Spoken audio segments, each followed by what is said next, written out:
Ok, on y va. Donc première question à vous poser, c'est est-ce que je m'entraîne avec le volume, l'intensité et la fréquence appropriée? Donc la première chose à regarder, c'est si votre horaire d'entraînement actuel vous permet de suivre au moins ces recommandations par rapport aux variables d'entraînement que je viens de mentionner. Voici les recommandations.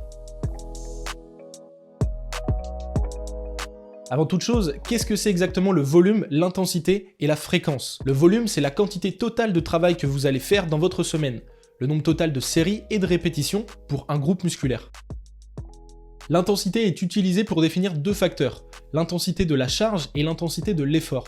L'intensité de la charge correspond à la difficulté du mouvement réalisé en utilisant des progressions plus avancées pour les mouvements de calisthénie ou des charges plus importantes pour les exercices conventionnels, traction lestée, dips lesté, développé militaire, squat, etc. Tandis que l'intensité de l'effort correspond à votre proximité à l'échec grâce à l'utilisation des RPE, dont on vous parlera un peu plus tard dans la vidéo. Et la fréquence correspond au nombre de fois où vous entraînez un groupe musculaire ou que vous travaillez sur un mouvement dans votre semaine.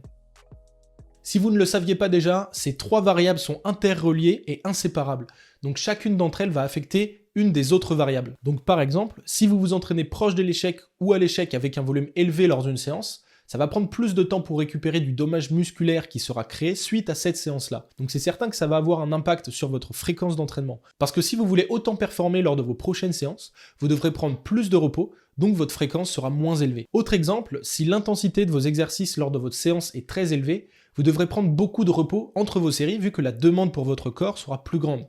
Ça aura donc un impact sur le volume total que vous pourrez faire lors de votre séance. Et comme dernier exemple, si vous faites 15 séries d'un même exercice lors d'un entraînement, eh bien vous devrez soit réduire le volume en faisant moins de répétitions par série, ou bien réduire l'intensité en réduisant soit la charge, soit la difficulté de l'exercice. Parce que sinon l'accumulation de fatigue au fil des séries sera trop importante.